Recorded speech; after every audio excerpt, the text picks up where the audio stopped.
Boa noite, pessoal, graças a paz. Mais uma aula aqui dos investigadores. Estamos reunidos para iniciar a terceira aula do curso sobre o período intertestamentário. Então seja muito bem-vindo, você que está nos acompanhando, pessoal que está aqui presente, para iniciarmos, darmos na verdade continuidade, a esse estudo. Se você ainda não viu nossas duas primeiras aulas, confere aqui nessa playlist aqui no nosso canal no YouTube. A primeira aula sobre fontes históricas e a segunda aula sobre o período persa. O nosso período aqui nosso estudo sobre o período intertestamentário.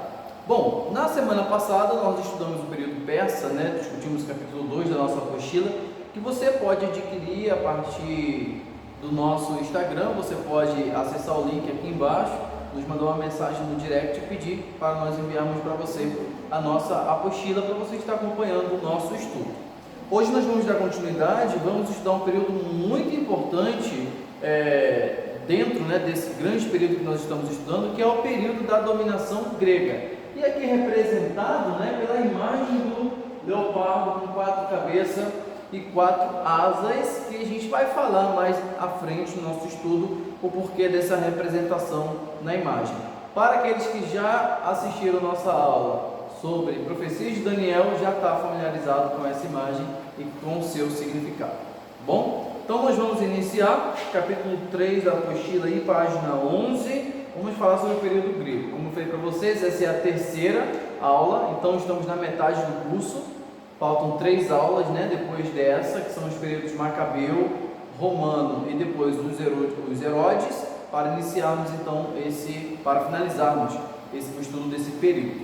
Mas vamos lá, vamos falar um pouco do período grego, vamos falar um pouco da cronologia, Bom, o Império Grego, ele se inicia de fato ali no ano 333 a.C. e em relação à Judéia, em relação à dominação da Judéia, ele vai até o ano 167 a.C.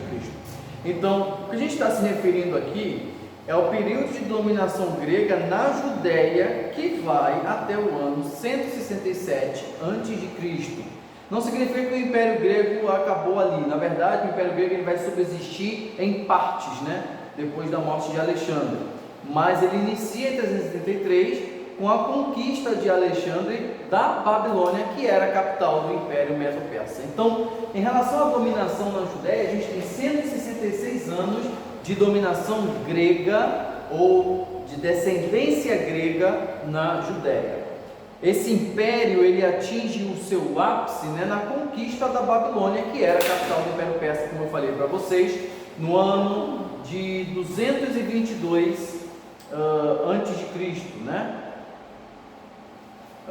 O império ele é expandido por Alexandre, o Grande, filho de Filipe II da Macedônia, do qual nós vamos falar novamente. Na verdade, Alexandre ele herda o exército do seu pai, ele herda todo aquele aparato militar, mas Alexandre é quem dá a expansão, quem expande o vasto império, a questão da dominação. Mas ele começa com Filipe II da Macedônia, que é o pai de Alexandre. Então, nós já falamos sobre a origem desse império. Bom, para mostrar aqui para vocês no mapa, a gente está acostumado a estudar o Antigo Testamento, o mapa o quê? O crescente fértil, Babilônia, Egito e Ásia, Mas a partir de hoje a gente vai expandir o nosso mapa para o leste, Na verdade, para o oeste, para o oeste. A gente está acostumado com o mapa no leste, vamos expandir ele agora para o oeste, em direção então ao Mar Mediterrâneo. Tudo isso que vocês veem aqui é um pedaço do Mar Mediterrâneo, as ilhas gregas, a região aqui da Hélade, a Ásia Menor. Aqui, se a gente descer aqui para baixo, a gente vai dar ali na Palestina, descendo aqui o Egito aqui embaixo. Então, a nossa história agora ela vai ser muito focada no que vem daqui. E aqui é o que a gente conhece hoje como Grécia, Na verdade, são vários países. E já naquele tempo haviam vários povos, Haviam, por exemplo, aqui no meio, Atenas, que na verdade as cidades gregas eram conhecidas como polis, Polis eram as cidades gregas, eram conhecidas, e elas eram independentes. Por exemplo, Atenas era independente, Tebas, Corinto, que era uma das das cidades mais famosas, Olímpia, Tirinto, eram polis independentes ali com seus líderes, com seu próprio exército, que de vez em quando se uniam para guerrear contra um invasor. E que também tinham conflitos entre si, né? A gente vê, por exemplo, que havia um conflito muito grande entre Atenas, que era a capital mundial da filosofia, que a gente conhece os principais filósofos, de onde vem o nosso conceito de democracia, e a cidade de Esparta, mais ao sul, aqui, né, na península, né? Onde fica Corinto também, em que nós temos ali, na verdade, um aparato militar muito grande, onde a gente tem ali uma aristocracia. Então a gente tem uma democracia em Atenas e uma aristocracia em Esparta. Essas cidades disputavam, né, influência e poder durante muito tempo, até que outra cidade também, chamada Tebas, também entrou nessa disputa. Tebas, ela fica aqui, ó, perto de Atenas. Só que Tebas, depois ela vai perder essa influência entre essas cidades. Ela inicialmente vai ser uma cidade muito influente, mas vai perder. Mas mais ao norte, a gente tem aqui na região da Macedônia, essa região aqui, ó, perto da Trácia e da Calcídia, que vai ser, na verdade, uma colônia de escravos. Escravos de quem? De atenienses e às vezes de espartanos, né? Dependendo de quem dominar lá a questão. E ela é tipo um estado independente, mas não tem autoridade, poder nenhum, não tem exército, não tem poder, porque na verdade existem ali comerciantes, escravos, né? Uma camada muito pobre ali da sociedade, que não gera nenhuma influência ali para a Macedônia. Bom, o que a gente tem aqui, a Macedônia era um pequeno estado independente, né? Uma província de escravos, como eu falei. Eu ia perguntar se a Macedônia foi nesse período que começou a surgir, ou já existia antes dessa... Não, já existia essa região há muito tempo. E hoje existe um país chamado Macedônia, né? Aquela bandeira vermelha com um sol amarelo bem grande, assim, ao norte da Grécia. Só ganhou notoriedade agora, por isso que eu fiquei um pouco curioso. Na história ela tem notoriedade agora, a partir de agora com Filipe II. Antes ela não era tão expressiva. Mas ninguém vai lembrar muito do nome Macedônia. Vou falar disso daqui a pouco. Veja, Filipe II era militar e diplomata educado em Tebas. Olha a cidade importante que eu falei para vocês. Era um centro de formação, era um centro de conhecimento. E ele domina a situação e unifica um grande exército na Macedônia. Ele vai ser um líder que vai unificar a população da Macedônia, vai juntar geral lá e falou, vamos dominar a parada toda. Vai fazer guerra contra Atenas, vai ganhar. Vai guerrear contra os espartanos, vai ganhar. E ele vai conseguir dominar a região ali da Grécia, do Peloponeso, aquela região toda. Ele derrota, né, conquista a Grécia, na verdade, na Batalha de Queroneia, em 338. Em 338 tem um cara que está começando a reinar lá na Pérsia, que é Dário III, né? Tão distantes, mas a história desses povos estão muito conectados. Só que Filipe II ele morre precoce, né? Com 47 anos, e ele deixa seu filho novíssimo de 20 anos, chamado Alexandre, no poder. E aí veja, Alexandre por enquanto só tem ali o Peloponeso, tem ali a Grécia em seu domínio, foi o que o seu pai lhe deixou. Mas Alexandre não vai se abster ali aquela situação, ele vai expandir o império de seu pai, e ele vai começar essa expansão na Ásia Menor, que era a região mais próxima. Veja, o pai dele, Filipe II, tinha conquistado tudo isso aqui. Alexandre atravessa o estreito do Bósforo e vai conquistar aqui a Ásia Menor, mas durante esse período a Ásia Menor está sendo dominada por quem? Pelos persas. Os persas conquistaram a região da Ásia Menor e fizeram muitos escravos gregos na Ásia Menor. Então a população grega que está aqui na Ásia Menor são todos escravizados pelos persas. E Filipe, como um macedônico irmão, né, dos gregos aqui, na verdade Alexandre, o filho dele, não vai gostar dessa situação dos seus compatriotas sendo escravizados, e ele vai começar a se expandir então para a região da Ásia Menor. Vamos falar um pouco então de Alexandre. Aqui a gente tem um busto de Alexandre. Esse busto aqui é de Filipe II, com o nariz cortado mesmo, mas não é porque ele tinha o nariz decepado, não é porque o busto ficou assim devido ao tempo. E Alexandre, o filho dele. Todos os bustos, né, que você vê de Alexandre, você vai ver ele muito novo. Ele é representado por essa juventude dele, né, por essa característica jovem, porque ele governa jovem, ele tem 20 anos quando ele recebe o império de seu pai, né? Então ele vai ser o líder militar, o imperador mais jovem de toda a história. O nome dele, Alexandre, o Grande. O Grande não era de título, não. Ele era. Era o título. Ele era baixinho. O Grande? Uhum. Esse título ele entra. A expressão na verdade é Magno. Magno significa grande. Então Alexandre Magno, Pompeu Magno, Herodes Magno. Magno significa grande. Significa que ele foi uma pessoa de alta proeminência, poderoso e conquistador. Tá? Então vamos lá. Ele foi educado por Aristóteles, que a gente conhece das aulas de filosofia, sociologia e até de história. Era um importantíssimo filósofo grego. Então veja que o pai dele era preocupadíssimo com a educação dele. Aristóteles era um filósofo grego, né? E educa então Alexandre. Então Alexandre ele nasce com a educação helênica, com a educação grega. Os mitos gregos, a cultura, a religião. Então ele é ensinado desde criança a ser um admirador, a ser um respeitador dessa cultura que ele tanto ama, que ele tanto admira. Não só por isso, que ele é criado, né, por esse amor às coisas gregas, né, esse ideal pan-helênico, né? Alguns historiadores vão dizer que ele tinha um ideal pan-helênico. Que ideal é esse? Pan é de expansão, de mundial. Helênico é de Grécia, a região da Hélade ali. Quando a gente fala de helênico, é a Grécia, tudo que tem a ver com a cultura grega.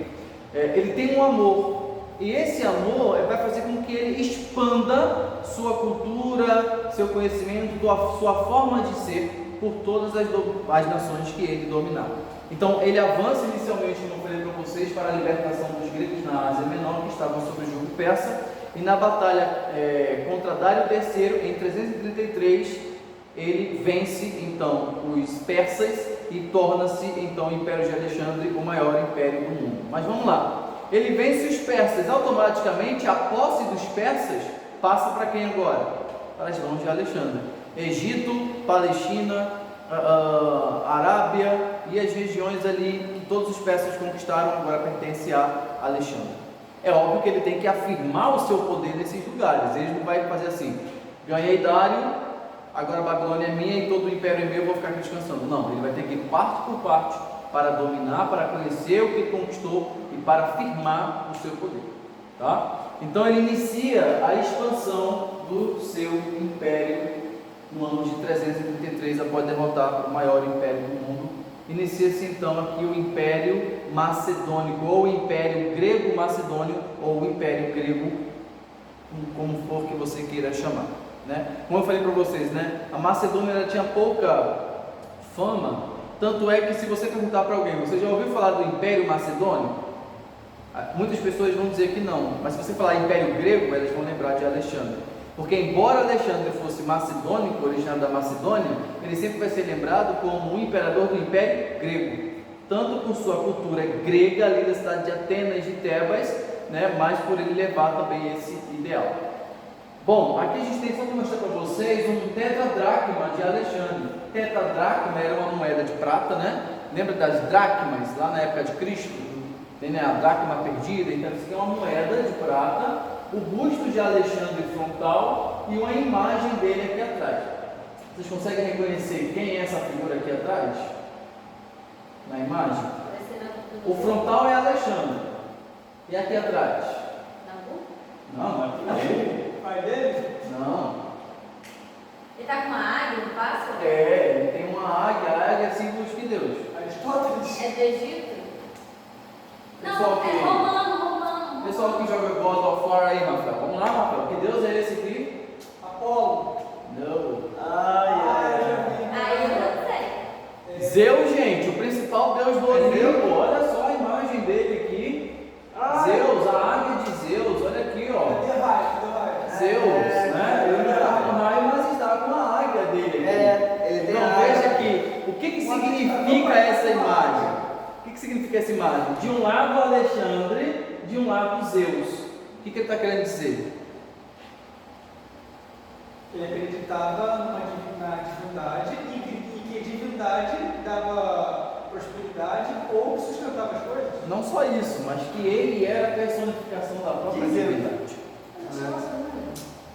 Alexandre ele vai se atribuir de atributos divinos, caráteres divinos, e ele vai chegar a ser adorado como um Deus, né? Ele não vai entrar para a história como um grande tirano, né, que obriga as pessoas a adorarem a imagem dele propriamente, mas ele personifica sim a imagem dos deuses gregos, tá? Então, só uma moeda aqui para vocês para mostrar. Bom, continuando, né? O que acontece? Veja, a região da Ásia Menor, Alexandre conquista tudo, e o que ele vai descer? O que ele vai fazer? Descer por aqui. E o que tem no meio desse caminho aqui? Essa regiãozinha aqui, a Palestina, onde nós temos Damasco, Tiro, Jerusalém, Samaria, Gaza e aqui embaixo o nosso querido Egito. Então a intenção dele não é isso aqui não. Ninguém se preocupa com isso aqui, gente.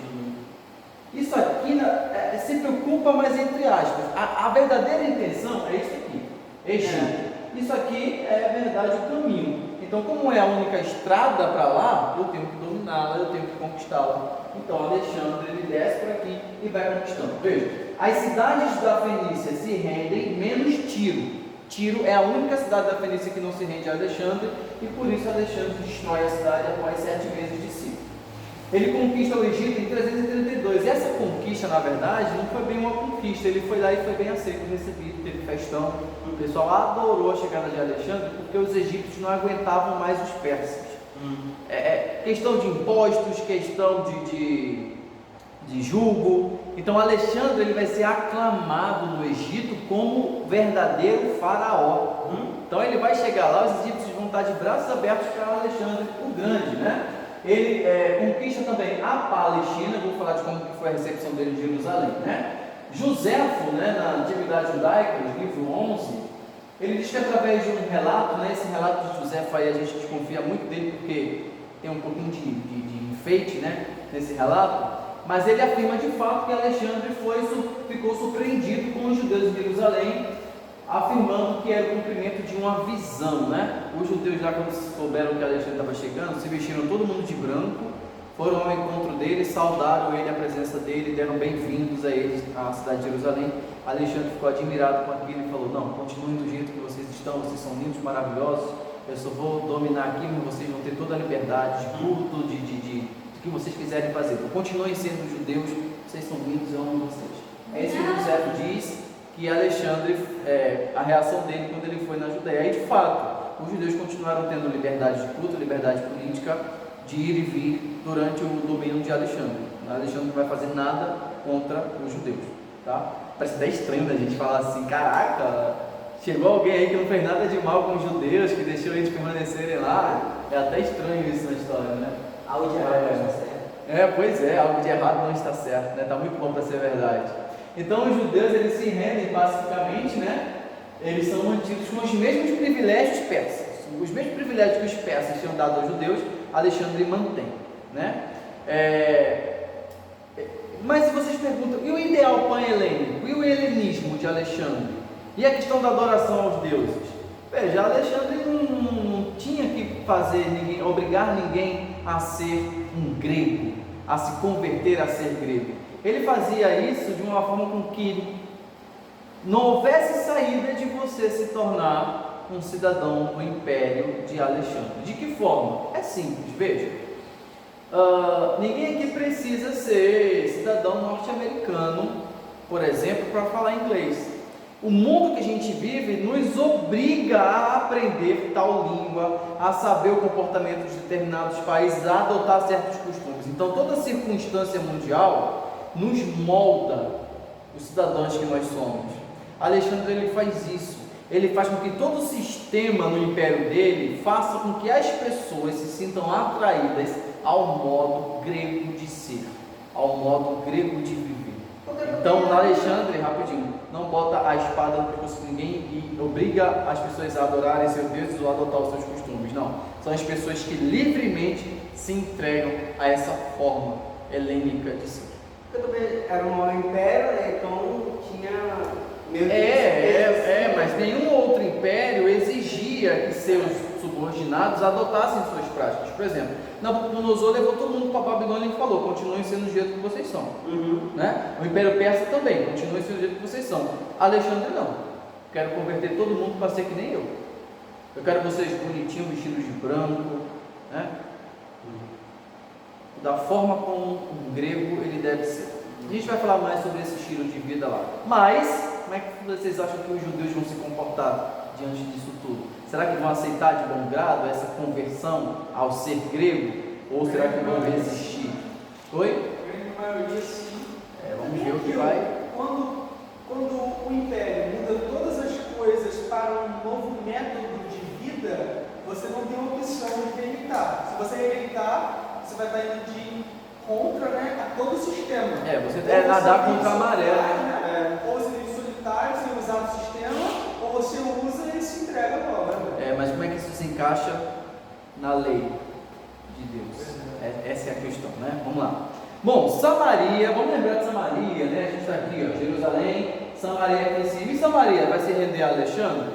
Ela faz o mesmo, mas não sem lutar. Na verdade, a gente não sabe porque os samaritanos não se recusaram, né, a se render a Alexandre, né? Mas eles se revoltaram ali. Alexandre ele cerca a cidade, conquista a cidade, domina a cidade, derruba a cidade, destrói a cidade e constrói ali uma província macedônica no lugar, na verdade uma colônia macedônica, e coloca ali um general macedônico para dominar ali a região de Samaria, né? Samaria é destruída, ela é reconstruída ali nos moldes helenísticos. Samaritanos sobreviventes, eles vão para onde agora? Vão para Siquém. Eles saem de Samaria e vão para Siquém aqui embaixo, ó, Samaria e Siquém. Eles se mudam para lá e Siquém agora se torna o centro aí desses samaritanos, né? Durante o período de Alexandre. Depois, obviamente, eles vão voltar para a região de Samaria. Bom, vamos falar um pouco dessa campanha, né, de Alexandre. Olha só, Alexandre sai da Macedônia, conquista a Ásia Menor, né? Ele derrota aqui, ó, na região de Issus. Dário III, é aqui a guerra que acontece, ó, bem longe da Babilônia, né? Aqui acontece a batalha, aqui Dário III é derrotado, depois ele desce, conquista Tiro, conquista o Egito, ele funda uma cidade no Egito, e o nome da cidade, ó, Alexandria. A homenagem aqui a ele próprio, obviamente, e Alexandria se torna agora a capital do Egito e a capital do mundo helênico. Alexandria vai se tornar uma das cidades mais importantes da história do mundo. E até hoje, né? Hoje a cidade de Alexandria é Cairo, que é a capital do Egito, né? Mas até o século XV ela era chamada de Alexandria, né? Quase ali quando o Brasil foi descoberto, ainda havia a cidade de Alexandria, né? Vamos falar um pouco para vocês dela posteriormente. Então ele volta por aqui, ó, sobe novamente. Tem uma batalha aqui em Galgamela, em 331, ele conquista ali a Babilônia, depois Suzã, depois ele vai avançando até a região da Pérsia, atravessa o rio Indo, isso aqui já é Índia, pessoal, ó, foi o primeiro imperador que conseguiu conquistar a região da Índia, e ele para por aqui. Diz a lenda que ele parou por aqui, porque depois que ele atravessou o rio Indo, ele olhou e chorou porque não havia mais o que conquistar. Ele nem se gabava, né? Ele atravessou o rio, olhou assim, não tem mais nada para conquistar, aí ele chorou. Mas na verdade a gente sabe que isso não aconteceu. A verdade é que ele não avançou mais porque os soldados deles não quiseram. Os soldados deles já estavam desgastados, cansados de tanto andar. Gente, imagina isso aqui tudo, ó. Imagina. Tudo isso aqui, Império Macedônio de Alexandre. E aí, depois de conquistar tudo isso aqui, ele não teve nem tempo de aposentadoria. Com 33 anos, Alexandre fica doente e morre aonde? Na cidade da Babilônia. Essa doença é repentina, né? A gente não sabe exatamente o que foi, mas com 33 anos de idade. Lembra do pai dele, com quantos anos morreu? Filipe II? 47. Ele ainda morre mais jovem que seu pai. Então veja, ele assume o comando do império com 20 anos e morre com 33.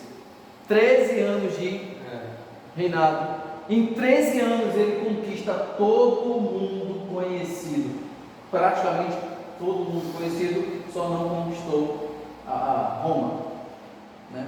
Que já era um império muito poderoso, já um aspirante à dominação mundial nesse tempo. Mas toda essa região aqui, ele conquista esse que é o limite do império de Alexandre. E aí a gente entra aqui, né, agora, de fato, a questão das profecias. Como é que se cumpre em Alexandre? Vamos falar do leopardo. Veja, semana passada a gente falou do urso, né? Com as 3 costelas da boca, o Império Persa. E aí é a continuação do cumprimento das profecias de Daniel 7 ao 12. Daniel capítulo 7, 8, 9, 10, 11 e 12 vão falar desse período aqui que está se passando. Não só dele, mas falar dele também. A Grécia, né, ela é representada por 2 animais em 2 visões diferentes. Na visão do capítulo 7, a Grécia é o leopardo com 4 cabeças e 4 asas. Na visão do capítulo 8, a Grécia é o bode, que vem voando, com aquele chifre na frente, com tudo. E aí vou mostrar para vocês as características dessas visões e como elas se cumprem na história grega. Na verdade, repito para vocês que tudo isso já foi estudado na aula sobre profecias de Daniel, vocês podem acessar. O que a gente está fazendo aqui é só uma revisão geral, a gente não vai entrar a fundo, porque a gente já mergulhou bem fundo nessas questões, quase enlouquecemos, né? Mas é assim que acontece, faz parte da nossa vida, né? Então a gente vai continuar. Veja, por que o leopardo tem 4 cabeças e 4 asas? Porque quando Alexandre morre, ele morre sem herdeiro nenhum. Tá? Ele casou, mas não deixou herdeiro. 33 aninhos, né? Alguns dizem que ele não deixou herdeiro porque ele gostava de brincar mais com homens do que com mulheres, se é que vocês me entendem, né? Mas o fato é que ele não deixa herdeiros. E aí eu pergunto para vocês, para quem fica isso tudo? Me pergunta, para que isso tudo se não tem para quem deixar? E aí vamos lá. Fora o rei, se o rei não tem príncipe, quem são as pessoas de maior autoridade depois do rei, depois do imperador?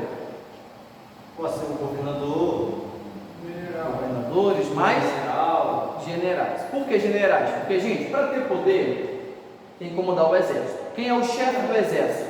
Alexandre. Depois de Alexandre, os generais.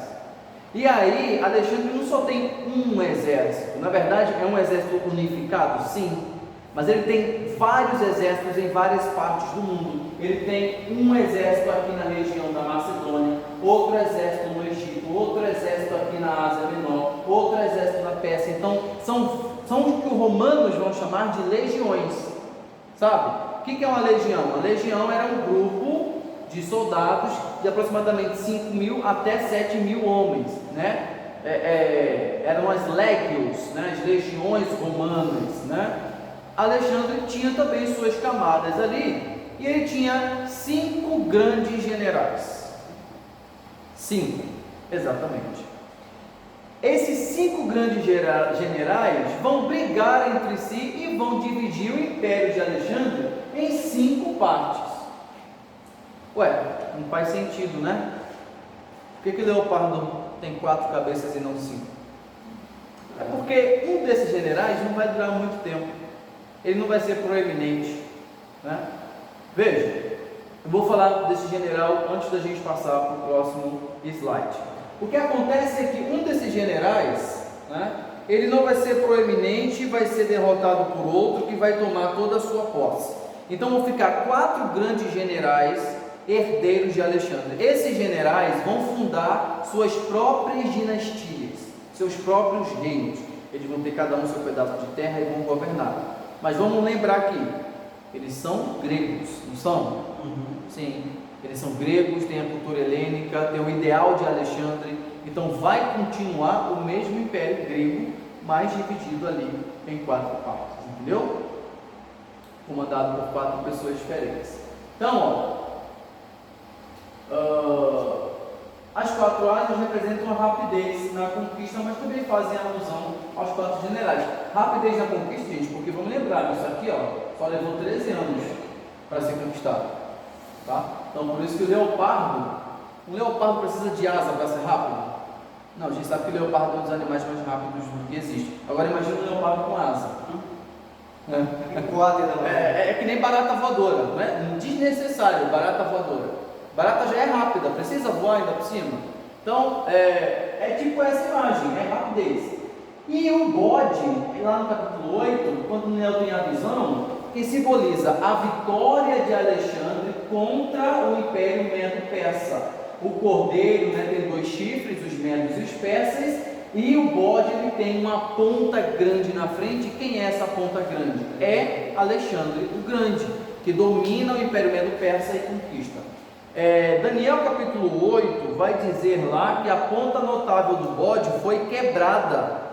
Veja, não muito tempo depois do bode matar o cordeiro, essa ponta ela é quebrada repentinamente, sem aviso nenhum. O que significa? Significa a morte de Alexandre, que foi muito rápida, foi repentina, ninguém esperava, e aconteceu no ano de 323 antes de Cristo. Então em 320 ele já estava morto, já fazia 3 anos que ele já tinha morrido, entendeu? Então Alexandre morre em 323 repentinamente. E é o que acontece na visão de Daniel. No lugar dessa ponta grande nasce quantas outras pontas? 4. Pontas é chifres, né? O que significa? Que esse grande império foi dividido em 4 grandes partes. Cada ponta dessa, além de representar cada parte do império, representa também um general, um comandante. Alexandre era a ponta grande e cada ponta aqui agora são um general de Alexandre que fica com... vamos lá. E depois, para ficar mais estranho ainda, gente, olha para esse bode, me dá um medo. Mas me imagina,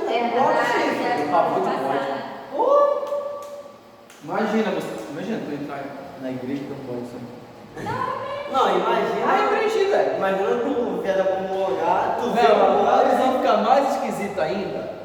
Junto de um dos chifres, bem coladinho assim com um chifre, nasce um chifre pequeno. De um dos chifres nasce um chifre aquele do pé, Tipo demônio, né? Demônio. Nasce um chifre pequeno. O que significa esse chifre pequeno? É um rei que vai vir de um desses 4 reinos, a gente não sabe qual, mas vai vir de um deles, que vai ser proeminente. Porque ele é proeminente? Porque dá para notar que tem outro chifre ali no lugar, junto com o grande, e vai ser procedente de um desses reinos e vai ser proeminente. Do chifre pequeno a gente fala depois. Vamos falar agora dos 4 grandes chifres, tá? Vamos lá. Assim ficou a divisão do império de Alexandre depois de sua morte. Veja, tudo isso era Alexandre, a ponta grande. A ponta grande foi quebrada, dividiu em 4. E aí o que acontece?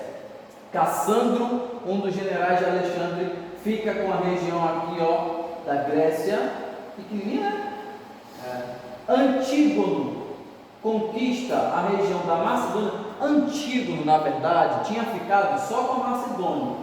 E aí havia um 5º comandante chamado Lisímaco, que ficou com a região da Ásia Menor aqui. Só que Antígono guerreou contra Lisímaco e o venceu. Então conquistou não só a região da Macedônia, mas também a região aqui da Ásia Menor. Então essas 2 partes aqui eram de Antígono, tá? Ptolomeu ficou com o Egito e a Palestina. Cassandro e Antígono são a mesma pessoa, né? Oi? Cassandro e Antígono são a mesma pessoa? Não, são 2 pessoas diferentes. São 2 pessoas diferentes, tá? Cassandra e Antígono são 2 pessoas diferentes.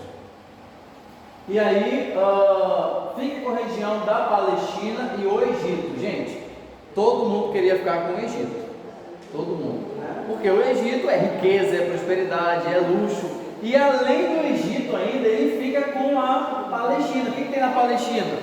A Fenícia, né? Tem a cidade de Tiro, que é comércio, que é navio, que é porto. Então, riqueza absoluta. E por último, Seleuco fica com a região da Pérsia e a Babilônia. Na verdade, era a maior parte. Ó. Olha o tamanho do império de Seleuco. Foi o maior de todos. Fala aí, pessoal. Agora eu já perguntando em relação ao Antígono que lutou contra um cara. Lisímaco. Isso. Esse aí seria o outro general que morreu por pouco tempo. Você mencionou aqui. Sim, o quinto. Foi o 5º. Lembra que eu falei que foi dividido em 5 partes? Ó, vou mostrar. 1, 2, 3, 4. Tá vendo essa aqui verde aqui? É o 5º. Só que Antígono conquistou também isso aqui, de Lisímaco. Aí ficou 4. Entendeu? Ficou 4 grandes partes. Tá? Esses caras aqui eram chamados de diádocos, não é diácono, é diádocos. Então, quem são os diádocos? Os diádocos são os generais de Alexandre que herdaram o seu império. Tá? Então, ó, é nessa aqui. Essa linha vermelha aqui, gente, são as rotas, tá, de comércio. Olha só, não era interligado e passava pelas grandes cidades, né? Bom, continuando então, vamos falar sobre os dos judeus. Os judeus, na verdade, são o que importam para a gente. Quem está comandando aqui os judeus, gente? O Ptolomeus, né? São os Ptolomeus que vão controlar a Judéia. Então nós vamos falar agora como é que foi o período de domínio dos Ptolomeus sobre a Judéia. Vamos lá. Dentre os 4 generais sucessores de Alexandre Durante, somente 2 nos interessam: Ptolomeu e Seleuco. Então, desses 4 aqui, só vai interessar para a gente Ptolomeu e Seleuco. Grava bem esse nome, Seleuco. Seleuco nessa área, Ptolomeu nessa aqui. Só interessa esses 2. O resto lá não interessa para a gente não. Tá? Ptolomeu, ele assume o Egito e a Palestina, e Seleuco assume a Síria e o Irã. Inicia-se então um século de dominação ptolomaica sobre a Palestina. E aí vamos ver agora como é que os reis Ptolomeus foram em relação à Judéia, em relação ali ao governo da Judéia. Começando com Ptolomeu I, que era o general de Alexandre, que estava vivo durante sua morte, que herdou ali aquele pedaço. Ele reina de 323 até 285. E eles não interferem na Judéia em nada. Eles mantêm a Judéia sob os mesmos moldes que Alexandre manteve. Muito pelo contrário, gente, a população judaica no Egito aumenta consideravelmente. Está todo mundo agora se mudando para o Egito. Pergunto para vocês, por que os judeus estão se mudando para o Egito? A terra boa. O que mais? Porque adotaram os costumes gregos helenísticos. Mas isso está em todo lugar. É porque o Egito é próspero, tem comida, Em busca de prosperidade. Lembra que eu falei para vocês que o judeu ele sempre quer voltar para o Egito? Eles estão em busca de prosperidade, riqueza, gente. E a capital desse império grego macedônico era qual cidade?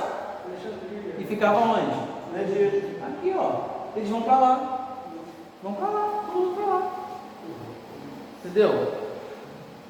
Todo mundo. Os judeus vão sair da Palestina e vão para o Egito. Vai ser uma migração em massa. E Ptolomeu recebe muito bem os judeus, né? Alexandria ela se torna ali o centro, né, do mundo judaico. A cidade mais povoada. Era a cidade mais povoada da antiguidade, sim.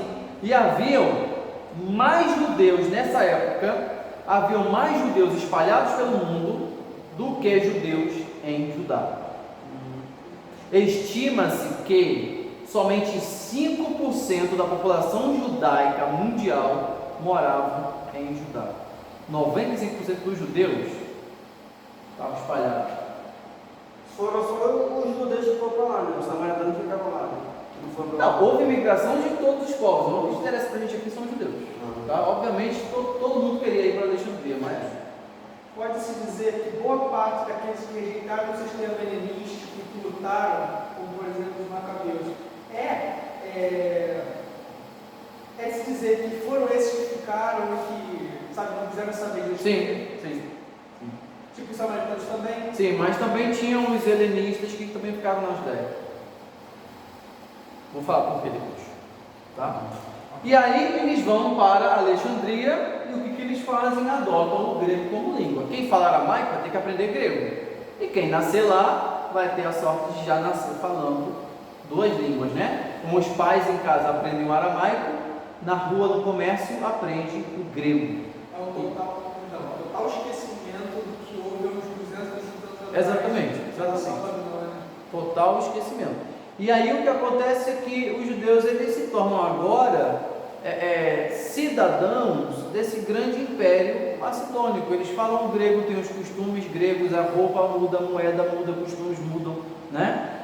Mas eles vão continuar mantendo também as suas origens judaicas também lá na região do Egito. Deixa eu lembrar para vocês que teve uma figura muito importante no Novo Testamento que também morou no Egito durante um tempinho.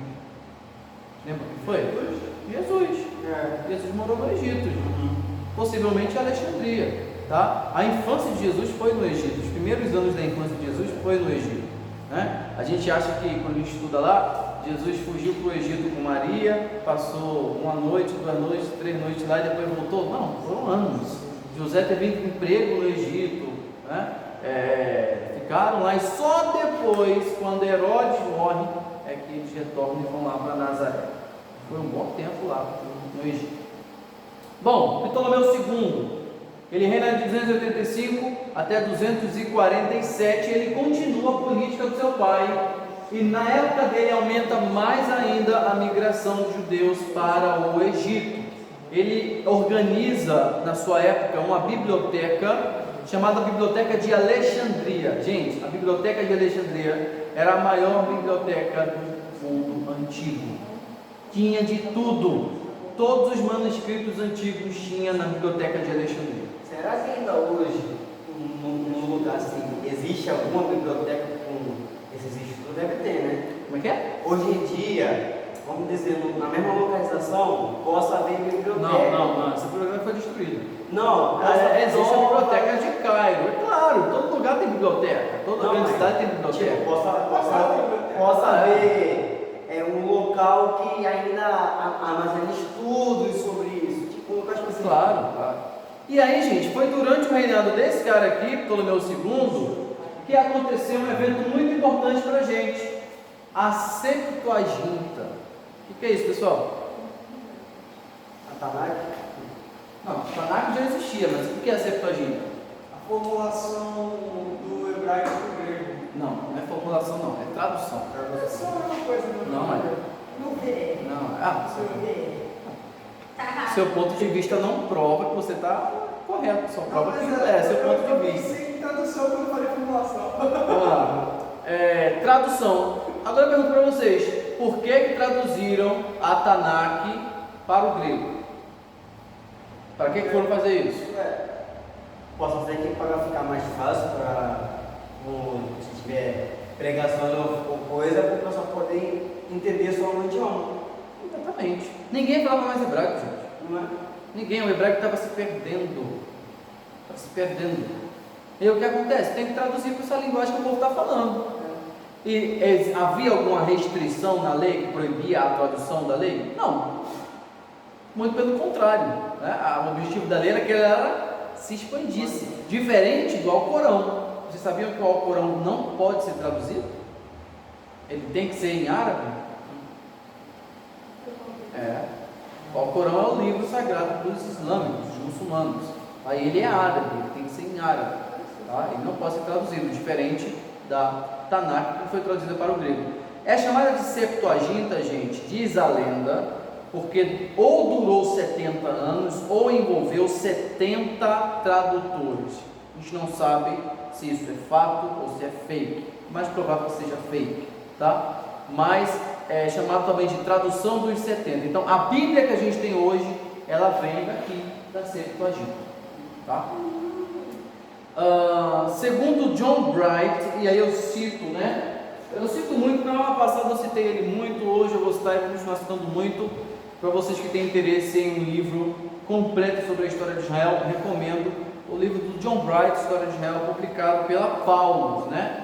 Recomendadíssimo, um ótimo historiador, já falecido, mas que traz ali um apanhado completo da história, como desconheço outro autor. Tá? Sorteio? Quem sabe? Vamos lá.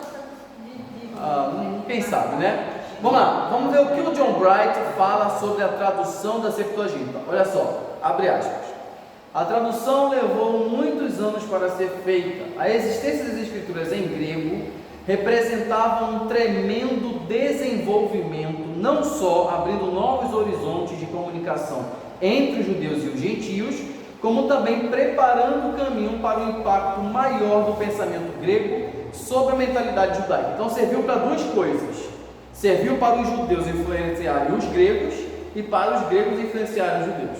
Além disso, naturalmente, ela viria facilitar grandemente a difusão do cristianismo. Por quê? Como eu falei para vocês semana passada, com a difusão do grego, né? Na época dos apóstolos, Paulo fala grego, Jesus leu em grego. Eles vão pregar para pessoas que já vão ter um conhecimento prévio da lei, porque a lei já tinha sido traduzida há muito tempo atrás para a linguagem deles, para o grego, tá? Só para fator de curiosidade, vou falar para o Paulo, né? Nosso grande teólogo do Novo Testamento, ele falava hebraico, aramaico, grego e latim. Ele falava 4 línguas, tá? Então, além de historiador, teólogo, era um poliglota. Bom, Ptolomeu III, quarto e quinto. Ptolomeu III continuou a política favorável aos judeus, não teve alteração, ele continua.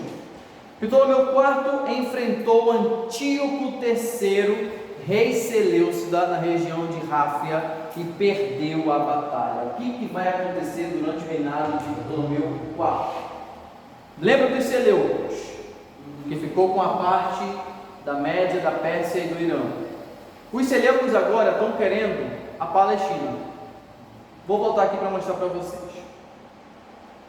Os Seleucos não se conformaram em ficar com a maior parte do bolo. Eles também vão querer a região da Palestina, só que a região da Palestina pertence aos Ptolomeus. Então, Antíoco III, o rei Seleucida, vai guerrear contra Ptolomeu IV pela região da Palestina. E o que vai acontecer? Ele vai ganhar. Antíoco III derrota Ptolomeu IV em Ráfia, e ali ele já começa a conquistar aos poucos a região da Palestina, que vai deixando de ser controlada pelos Ptolomeus e começando a ser controlada pelos Seleucidas. Mas Ptolomeu V, que ainda era um menino, né, ele perde definitivamente a guerra contra Antíoco III no ano de 198. E aí o que acontece em 198 a.C.? A Palestina, que pertencia aos Ptolomeus, passa agora a pertencer aos Seleucidas, de quem Antíoco III é o rei e imperador. Então a Palestina agora muda de mão, não é mais dos Ptolomeus, não é mais dos faraós, agora vai pertencer a Antíoco III, esse cara aqui desse busto. Bom, tudo isso aqui foi predito também por Daniel, tá? Pode falar. A cidade de Ptolemaida só existe por causa do nome do Ptolomeu? Possivelmente sim. Vamos lá. E aí, só para trazer para vocês uma cronologia dos Ptolomeus. Todos isso aqui foram os Ptolomeus. Desde Ptolomeu I Sóter, em 323, até Cleópatra VII.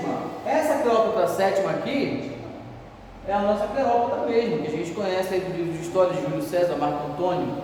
Ela morre no ano 30 a.C., né? Ela se suicida ali junto com Marco Antônio, lá perto da época de Cristo, lá do nascimento de Cristo, durante a ascensão de Herodes o Grande. Então Cleópatra, a gente conhece dos filmes, dos cinemas, dos livros de história, ela é descendente desses Ptolomeus aqui, ó, que remota lá no início do Império de Alexandre. Só que, vamos lá, desses todos aqui, somente esses 5 primeiros aqui governaram a Palestina, tá? Ptolomeu I até o quinto. E o quinto foi quem perdeu a Palestina para os Seleucidas. A partir daqui, a Palestina não pertencia mais aos Ptolomeus e vai passar agora a pertencer para os Seleucidas. Bom, como é que foi a conquista da Palestina pelos Seleucidas? Como é que eles tomaram posse? A partir desse cara aí, Antíoco III assumiu o trono Seleucida no ano de 223. E ele reafirmou o poder dele na Ásia Menor até a Índia. Não tendo só reafirmado o seu poder, ele ainda quis conquistar o que não era dele, no caso, a Palestina. Bom, os judeus, de acordo com Joséfo, aceitaram de bom grado a mudança da dominação. Parecia que os judeus já estavam também insatisfeitos com os Ptolomeus, não estavam mais aquela coisa boa, então eles pensaram assim, entre o dominador X e o dominador Y, não interessa, então é bom a gente alternar um pouquinho de vez em quando, então vamos apoiar esse cara novo que está vindo aí, né? Então, de acordo com Joséfo, eles aceitam a mudança com satisfação, e eles até ajudam Antíoco III combatendo contra o exército de Ptolomeu que estava em Jerusalém. Então, quando o Antíoco III chega em Jerusalém, lá os judeus estão de braços abertos também para receber. Mas aí eu pergunto para vocês, essa camada aristocrática da Judéia, esses líderes da Judéia, estão preocupados de fato com o povo ou com a lei? Não. Eles estão preocupados consigo mesmo. Porque ora eles aceitam os Ptolomeus, ora agora eles aceitam os Seleucidas. Estão preocupados com o status quo deles, com a manutenção da influência, do poder, do sacerdócio, que vai ser um cargo agora muito cobiçado a partir dessa dominação seleucida. Então, na época de Cristo, essa camada ela vai ser composta pelo grupo que a gente conhece como saduceus. Eles se aliam aos poderosos, se aliam aos poderes para manter o poder e a influência que eles têm sobre a sociedade. Só que não vai ser todo mundo que vai aceitar isso, né? Bom, esse apoio, como eu falei para vocês, ele proveio de uma bajulação dos judeus antigos, que inicialmente queria helenizar todo mundo. Antíoco chegou dizendo: vai todo mundo agora ser grego, vai todo mundo adorar os deuses gregos, vai deixar de adorar seus deuses, suas práticas. E foi assim que ele chegou na Judéia. Mas, como é que ele mudou de ideia? Isso foi profetizado por Daniel, lá no capítulo 11, versículo 17. Pega a tua Bíblia aí e abre lá em Daniel 11, 17, porque lá já havia sido profetizado essa vinda de Antíoco III. Veja, Daniel 11, 17, vai dizer o seguinte. Na verdade, vamos começar pelo 16. O invasor fará o que bem quiser, pois ninguém poderá detê-lo. Ele vai mostrar consideração para os judeus. Ele ordena a volta dos judeus da dispersão para a região da Judéia e a libertação dos judeus escravizados, né? Como ele foi bem recebido, foi bajulado ali, ele agora vai dar alguns privilégios aos judeus. Ele faz a abolição de impostos em Jerusalém por 3 anos. Por 3 anos ninguém paga mais imposto em Jerusalém. Ninguém pertencente a essa alta sociedade, a posição aristocrática, pessoas de influência, não precisam mais pagar impostos. Outros privilégios que ele concede aos judeus: viver sob suas próprias leis. Então os judeus podem continuar adorando seu Deus, sua religião, suas próprias leis. Ele fornece ajuda do Estado para a manutenção do culto no templo, isenção de impostos aos sacerdotes e reparos no templo com recursos do Estado. Eu acho que a parte que eles mais gostaram foi a abolição de impostos. Abolir o imposto está bom para todo mundo, né? E aí, além disso, né, ele dá recursos do Estado ali para o templo. É óbvio que esses recursos ali, ele vai ser concentrado na mão dos dominadores, dos influentes, dos governadores da Judéia que estão ali. Isso aqui é uma moeda que a gente tem, também o tetradracma de Antíoco III, tá? A gente pode observar o busto dele aqui, tá? E uma imagem aqui no reverso da moeda. Bom, Tetradracma era o nome que se dava as moedas daquela época? Tinha tetradracma, tinha dracma, existiam outros tipos de moedas também, mas a dracma era uma moeda de prata.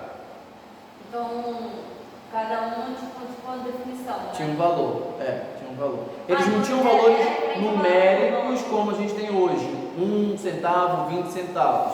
Eles eram assim: a dracma tinha um valor, a tetradracma tinha outro valor, o talento tinha outro valor. Então era por medidas assim. A dracma era o salário de um dia de trabalho. Você trabalhou um dia, recebe uma dracma. Então no final do mês você tem 30 dracmas, se você trabalhar de 30 dias, entendeu? É o salário que você recebe por mês. Mas era uma moeda muito cobiçada. Bom, motivado por suas ambições, Antíoco III, né, reafirmou seu poder, conquistou os Ptolomeus, e agora ele vai querer fazer guerra contra quem? Roma. Roma ainda não era nada expressivo, né? Só que não. Roma tinha acabado de derrotar Cartago na última guerra púnica no ano de 202. Para vocês terem ideia, Cartago era uma cidade fenícia no norte da África, onde fica hoje Marrocos, que dominava todo o comércio mediterrâneo. Os romanos derrotaram eles. E aí Antíoco III disse: eu vou derrotar os romanos, vou dominar todo mundo agora. Bom, só que acontece. E aí, para melhorar a situação ainda, o general cartaginês Aníbal, derrotado pelos romanos, foge e pede asilo a quem? Antíoco III. Ó, fica aqui guardado na minha casa que eu vou ali derrotar os romanos para você, tá bom? Só que não.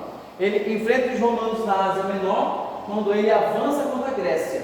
Como é que ele declara guerra contra os romanos? Invadindo a Grécia. A Grécia já pertencia aos romanos nessa época. Aquela região da Grécia já era dos romanos. Os romanos já tinham chegado lá, já tinham mandado na situação toda e já tinham até sido influenciados também pelo modo grego de ser, tá? Nisso Roma declara guerra e derrota ele. Aníbal, que era o cartaginês que estava refugiado no Antíoco III, quando viu que o cara lá ia perder, ele foge também, mas depois ele é capturado e entregue aos romanos, tá? Bom, Antíoco III, depois que ele é derrotado pelos romanos, ele não viveu muito tempo depois disso. Ele morre no ano de 187, e a história diz que ele sobreviveu à vergonha da humilhação dele, da derrota, né? Olha aí, ó, a profecia da derrota dele no versículo 18 do capítulo 11 de Daniel. Diz assim, ó: ele se voltará para as ilhas e conquistará diversas delas, mas um magistrado porá fim à sua arrogância, sem que ele possa revidar-lhe o ultraje. Ele voltará ainda seus olhares para as cidades fortificadas do seu próprio país, mas vacilará, cairá e não mais será encontrado. Então, a profecia dizia que depois dessa guerra ele cairia em vergonha e não mais se levantaria como um grande governador. E aí o que acontece? Sucede a ele o seu filho, cujo nome era Seleuco IV, tá? E aí, Seleuco ele dura pouco tempo, né? Na verdade ele é assassinado, e isso estava predito também. Olha aí no versículo 20: em seu lugar surgirá outro, e o qual fará passar um exator pelo esplendor de seu reino. Em pouco dias ele será eliminado, mas não à vista de todos, nem na guerra. O que significa?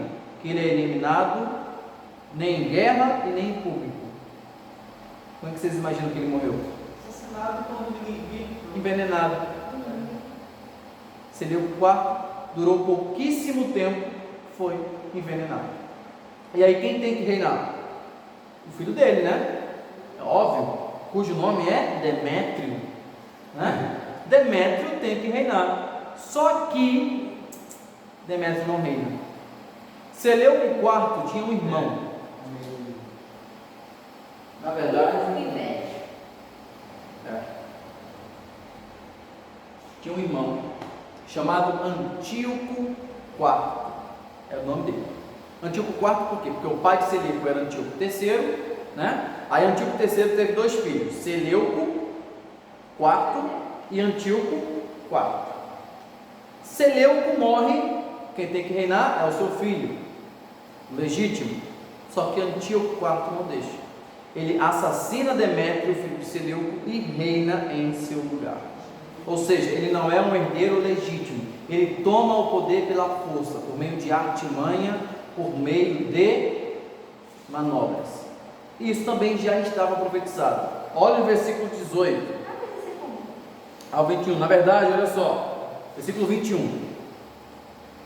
Em seu lugar, no lugar de quem? No lugar de Seleuco, se levantará um miserável, a quem não se dariam as honras da realeza. Em outras traduções aparece assim: que não é da linhagem real, ou que não era da linhagem real. Por que diz que Antíoco IV não era da linhagem real? Algumas traduções. Porque, de fato, ele não era descendente para reinar. Ele era da linhagem real porque ele era irmão do rei, mas não era o sucessor. Ele se insinuará sorrateiramente à força de intrigas, se apossará do reino. Ou seja, ele arma uma intriga, assassina o herdeiro legítimo e toma o seu lugar. As forças de guerra serão dispersadas diante dele e até aniquiladas, o mesmo sucedendo a um príncipe da aliança. Ou seja, ele, por meio de guerras, por meio de conflitos, por meio de batalhas, vai dominar e conquistar muitos exércitos, muitos povos, inclusive um príncipe da aliança. Príncipe da aliança aqui é sinônimo para sacerdote. Ele vai derrotar um sacerdote.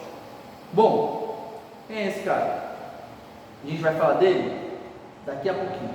Guarda aí, já dei toda essa prévia do que ele vai ser, do que ele vai falar, mas antes de falar dele, eu tenho que falar no que ele vai tentar fazer ou o porquê. Para isso, vamos falar um pouco da expansão e o impacto do helenismo durante o Império Grego Macedônico ou Império Grego, seja lá como vocês quiserem chamar. Bom, vocês já ouviram a expressão helenismo, né? Já estudaram isso em história, provavelmente ali no sexto, sétimo, oitavo ano. Mas o que é helenismo?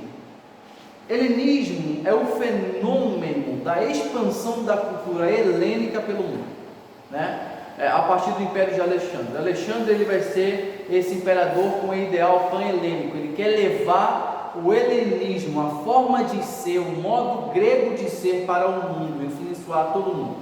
O objetivo dele era conseguir uma união do leste e oeste sob a proteção da cultura grega. Ele queria unir todos os povos sobre uma cultura comum, sobre uma religião comum, sobre uma cultura comum, sobre deuses comuns, sobre costumes comuns. Parece até o anticristo, né?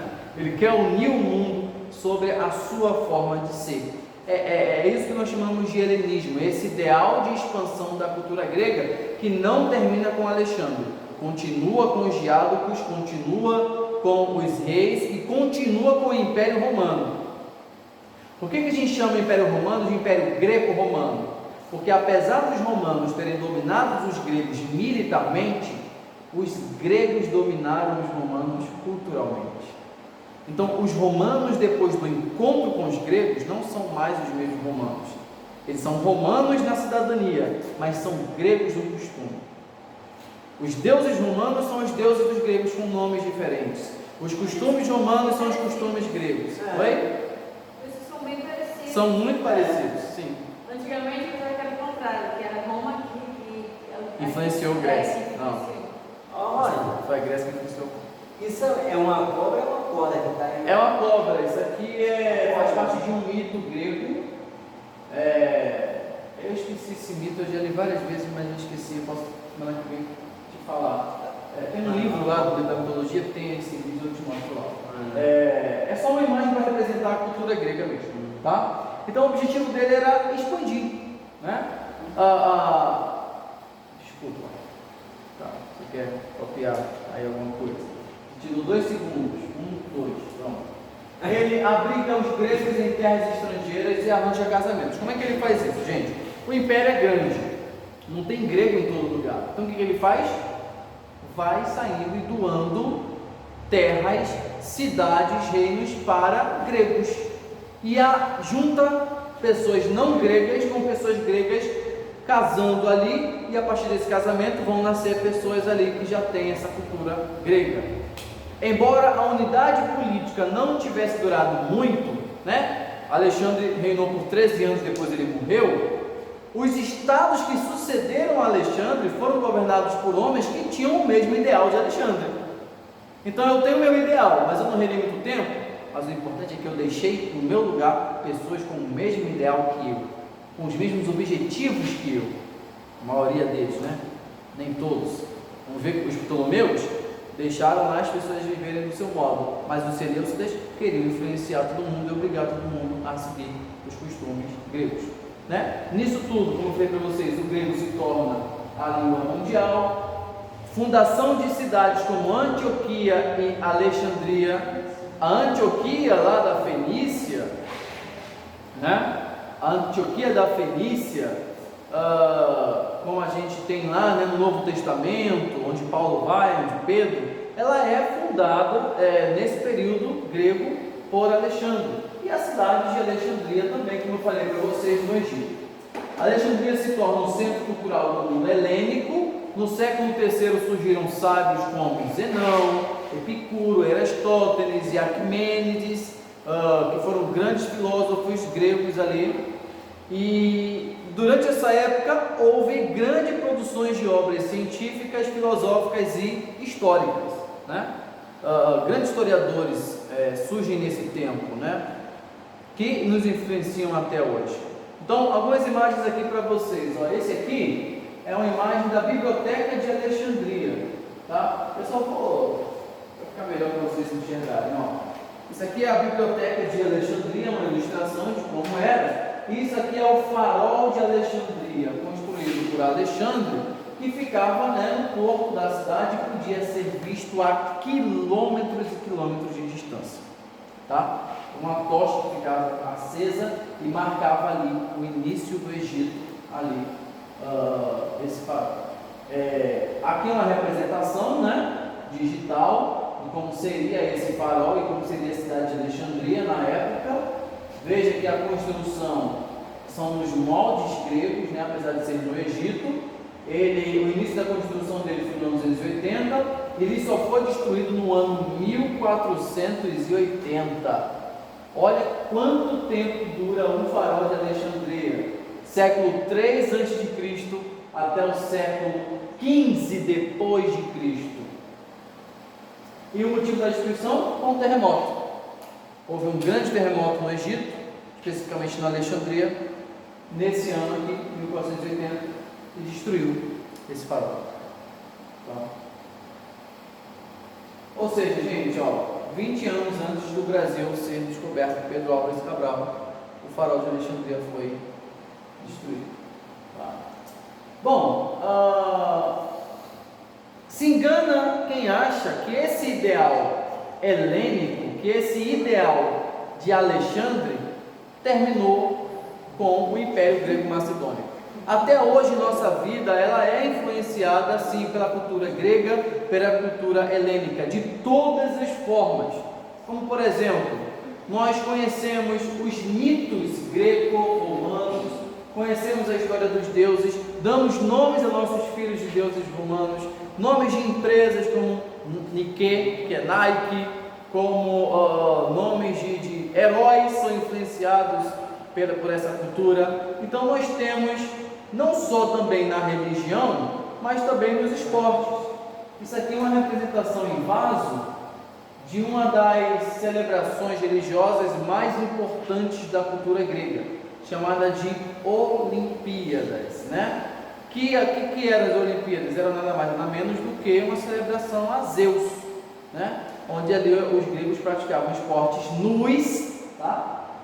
Eram peladões mesmo que eles praticavam esporte, tá? A maioria deles, e eram ali um festival de celebração a Zeus. É óbvio que com o advento da Igreja Católica, a Igreja Católica proibiu as Olimpíadas. As Olimpíadas só voltaram a ser praticadas no século XIX, tá? E olha só, nossos desenhos animados também continuam com o mesmo ideal pan-helênico de Alexandre. Isso aqui é o Hércules, né? Quem nunca assistiu o desenho do Hércules? E nós continuamos também com a tradição grega também dos jogos, né? As Olimpíadas, por exemplo, de Tóquio, que deveria ser esse ano, mas não foi, vai ser ano que vem, continuam também o mesmo ideal de Alexandre. Então nós vivemos ainda sim essa influência e ouso dizer que sempre vamos viver, porque a influência grega ela é enorme, né? Bom, era inevitável a absorção da nova cultura pelos judeus. Era inevitável. Os judeus estavam no meio disso tudo. Uma hora eles iam ser influenciados, né? Tanto judeus da dispersão, tanto judeus da Palestina. E Judá era cercada por cidades propagadoras do helenismo.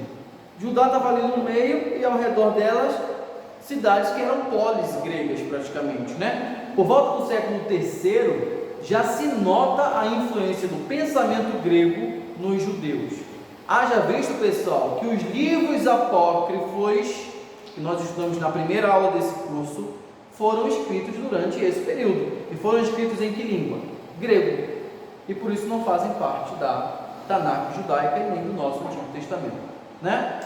Outra citação do John Bright ainda sobre essa influência grega helenística sobre os judeus. Olha só o que ele diz.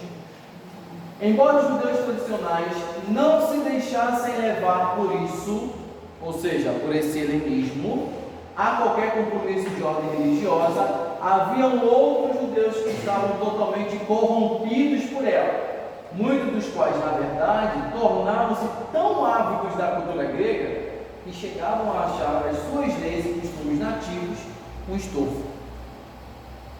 um cisma irreconciliável começou a propagar-se no seio da comunidade judaica.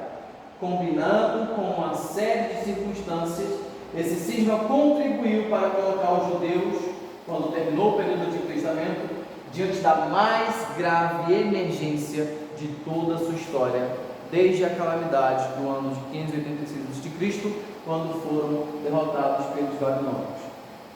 Ou seja, esse helenismo dividiu os judeus. E isso vai fazer com que vai surgir outra grande calamidade entre os judeus. Tão pior quanto ao que aconteceu no ano de 586, quando Nabucodonosor destruiu Jerusalém. Sobre essa calamidade, a gente tem uma figura muito importante. Vamos voltar então para aquela figura que eu falei para vocês, que matou o herdeiro legítimo, que se apossou do império Seleucida e automaticamente de Jerusalém. Esse cara era Antíoco IV Epífanes, ou Epifanes, ou Epifânio, dependendo da tradução. Mas o nome dele não era Epifânio nem Epífanes, o nome dele era Antíoco IV. Epífanes foi um título que ele autoproclamou-se a si mesmo, né? Usando aqui um português bem cholo mesmo. Porque o que significa Epífanes? Epífanes vem do grego epifania, e epifania é o que? Manifestação divina. Ora, quem é Antíoco IV? É a manifestação encarnada de Zeus. Ele se autodomina Deus. Ele é Deus, e como Deus, ele tem que ser adorado, respeitado, e a sua vontade tem que ser feita. E como que ele vai fazer isso? Ele vai tentar unificar todo o seu império, mas primeiro arranjar riquezas para a sua coroa. E onde ele vai procurar essas riquezas? Nos templos situados em suas terras. Então ele vai em todos os templos em seu império para procurar riquezas para se apossar. E um desses templos ficava em Jerusalém. E aí dá problema, né? E aí já viu. Deu problema. Bom, essa unificação, né, de Antíoco IV, ele teve que unificar seu império que estava desgastado. Ela se dá pela disseminação do ideal helenista. Antíoco, depois de Alexandre, vai ser o cara que mais vai cravar essa influência helenista, a propagação do helenismo. Muito mais severo que Alexandre, que não obrigou ninguém, né, a ser. Antíoco não. Antíoco ele vai decretar, ou é ou não é, ou é ou morre. Então, vamos lembrar que Antíoco ele é descendente de persas, né? O seu povo naturalmente não adora os deuses gregos, mas ele adota esse costume grego, apesar de ser descendente dos diádocos, ele adota esses costumes. Logo, ele não adora um deus que é originário de seus descendentes, mas um deus estrangeiro, que é o Zeus. Antíoco se declara a personificação de Zeus Olímpio e obriga todos em seu reino a sua adoração, bem como a obrigatoriedade dos costumes gregos. Não basta só adorar, tem que adotar os costumes helenísticos. E aí o que acontece na Judéia com isso? Bom, a população já estava dividida, né? Falei para vocês que já haviam na Judéia pessoas que apoiavam o modo grego de ser, mas haviam pessoas que não apoiavam. A gente vai dividir agora a Judéia em dois grandes grupos: os helenizantes e os conservadores. Os helenizantes são aqueles que apoiam o modo helênico de ser, os conservadores são aqueles que querem conservar a tradição judaica, ali a tradição do povo, tá? O cargo de sumo sacerdote estava no centro dessa disputa. Dentre conservadores e helenizantes, quem estava no meio? O sumo sacerdote, que era de fato quem influenciava todo mundo e quem governava ali a região da Judéia. Então, as facções judaicas, elas procuravam obter favores da corte. Vamos lembrar que esses sacerdotes vão se dividir em facções. Uns vão achar que tem que ser mais conservador na lei, outros vão achar que a cultura grega não é tão mal assim. Mas e o sumo sacerdote? De que lado ele ficava? Conservador ou helenizante? Bom, quando Antíoco chega, né, em Judá, o atual sumo sacerdote ele é conservador. Ele é um homem que não vai apoiar essas coisas. Mas esse cara vai ser brevemente afastado. Por quem? Pela ala helenizante dos judeus. E é o que vai acontecer. Daniel 9:27 vai dizer o que ele fez de forma profética. Veja, esse cara, quando ele chega em Jerusalém, o que ele faz? Ele confirmará uma aliança com muitos durante uma semana, e pelo tempo de meia semana fará cessar o sacrifício e a oblação. Isso é linguagem profética, vamos lá. Ele confirmará uma aliança com muitos. Com muitos significa que ele vai fazer com um grupo, não é com todo mundo. É um grupo que vai se aliar a ele e vai fazer uma aliança. Pelo tempo de uma semana. Uma semana, na verdade, são 7 anos proféticos, tá? No livro de Daniel, uma semana são 7 anos. E no meio da semana, ou seja, 3 anos e meio depois, ele fará cessar o sacrifício e a oblação. O pacto inicial foi o seguinte: eu vou deixar vocês cultuarem o seu Deus, cultuarem aí a forma de vocês. Mas 3 anos e meio depois, ele quebra esse pacto e encerra os sacrifícios e as oblações no templo. Lá em Daniel 11, versículo 23, também diz a mesma coisa. Veja: a despeito de pactos firmados, ele agirá com perfídia e crescerá e se fortificará, embora com poucos partidários. Ou seja, a maioria do povo judeu não apoiava ele. Quem apoiava ele? Era a camada mais rica, era a camada dominante, eram aqueles que tinham poder, que dominavam Antíoco. Então foram esses que fizeram o pacto com Antíoco, e foi contra esses mesmo que também ele desfez o pacto 3 anos e meio após o início desse pacto. E a partir de então, quando Antíoco desfaz esse pacto que ele faz com os judeus, na época o sumo sacerdote era um homem chamado Onias III. Antíoco, ele desfaz esse pacto depois de uma derrota no Egito contra os romanos, e ele volta para Jerusalém e derrama toda a sua fúria, todo o seu ódio contra Jerusalém, e decide a partir de diante obrigar não só os judeus, mas todos os povos a abandonarem suas crenças, abandonarem suas práticas e a adorarem Antíoco e os deuses gregos como únicos deuses existentes e suficientes. Bom, começa aí, pessoal, então, o governo do chifre pequeno. Aquele chifre pequeno que nasce dentre um dos 4 grandes chifres do bode é Antíoco IV, que agora vai começar o período de perseguição em massa contra os judeus. Os judeus agora vão começar a ser perseguidos, afrontados, vão ter que abandonar suas práticas, seus costumes, o templo vai ser paralisado, os sacrifícios vão ser suspensos e o templo também vai ser profanado. Começa agora um período que a gente pode sim chamar de grande tribulação. Esse é o período da grande tribulação profetizado por Daniel. Mas sobre esse período nós vamos falar semana que vem, na nossa 4ª aula sobre período intertestamentário, quando vamos falar sobre o período macabeu. Semana que vem vamos falar mais sobre Antíoco IV, vamos falar como os judeus responderam a todas essas ações promovidas por Antíoco IV, por tudo que ele fez, e como que a Judeia vai se sair ou vai se tornar após todo esse movimento promulgado por Antíoco IV, pessoal. Ufa, e aí, gente? Perguntas, dúvidas? Não? Então, olha só. Já fez todas antes da aula. Então, semana que vem, capítulo 4 da apostila, vamos estudar o período macabeu. Lembrando para você que não assistiu nossas aulas anteriores, assista, estão disponíveis aqui no nosso canal. Se achou dificuldade com as profecias de Daniel, assista nossas aulas sobre as profecias de Daniel, né? Estão disponíveis também nossa playlist também sobre o livro de Daniel. Não esqueça de curtir esse vídeo, se inscrever no canal, ativar o sininho para notificações e comentar, que é muito importante. Participe aqui durante o chat também, você pode mandar suas dúvidas e respondemos.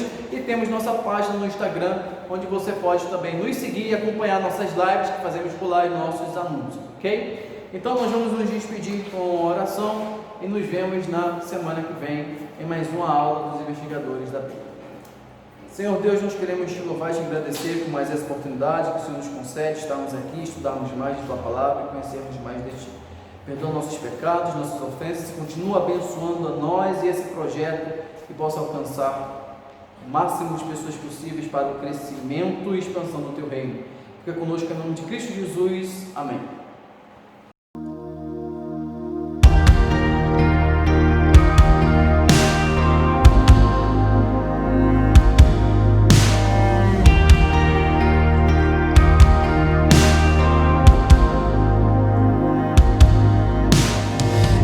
Everything is temporary, God, you're never ending. Though it seems you sometimes hide, you rise in perfect time.